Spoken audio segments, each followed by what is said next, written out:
Hello, that P4 guy here. Are you starting to feel that you are not getting boss aggro anymore? I am. In this video, I compiled all the information that can help us to learn more about getting bosses aggro.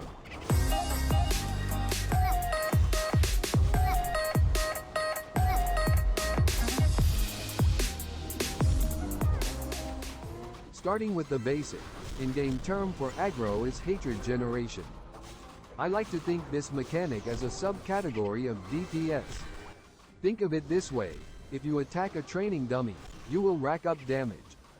There, you can also see DPS, which is you damage per second. Hatred generation is quite similar to it.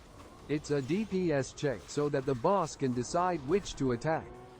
Which is why if a team doesn't have any tank, the character that dishes highest damage usually is the target of the boss.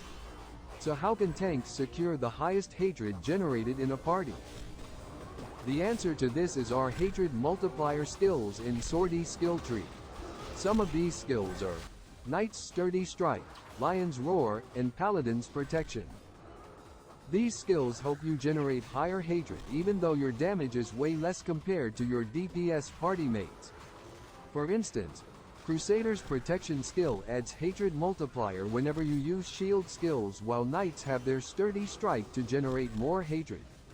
Note that Sturdy Strike needs bit stack to increase its hatred multiplier, while Crusader's Protection is a passive skill that increases hatred multiplier the higher its level.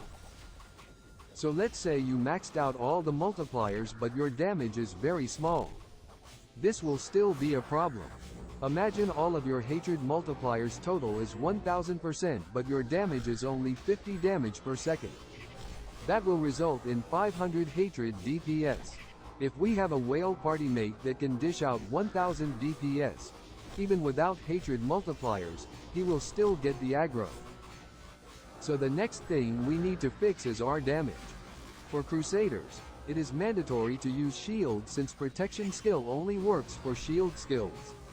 This means that cross shield is the best weapon we can use to aggro bosses. This increases shield skills damage, which will increase our total hatred output. For skill, using Rapid Smith seems to be the best skill to get aggro since it dishes out high damage even without strength investment in your stat. Provoke skill deserves its own part for this video since it has mechanics on its own. It is your best tool to lock the boss's aggro to you for 3 seconds. However, this is also your enemy because you will have a hard time stealing aggro against other tanks, especially if they have Battle Rage Varus Core. Higher level of Battle Rage means that the window in which other tanks can steal the aggro will be smaller. It will be harder for you to time your provoke right. Check out this clip where I let my 3-second lock effect to Doppel expire. Right after I loses my provoke lock, another tank was able to steal aggro from me. At this point, I shifted into manually casting Rapid Smith to generate more damage compared while just letting the auto skill do the work. The plan is to spam provoke when I was able to force Doppel to attack me once again. Lastly, you can devotion link with your strongest DPS party mate to get their hatred generated. This will only work if you have Sympathy passive, which gives you 90% of the hatred of your linked teammate at maxed level. To sum it up, getting aggro relies on two main things: your damage and the hatred multiplier you have from your skills.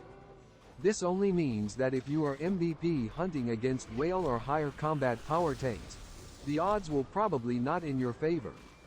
However, if you are properly geared and your skills are properly distributed for aggro, chances are that you will win against tanks with similar combat power that you have. Especially if you are lucky to have Battle Rage Varus Core and have a DPS teammate that you can Devo link to get more hatred output. Do you enjoy this hatred mechanic breakdown? Tune in for the next analysis video.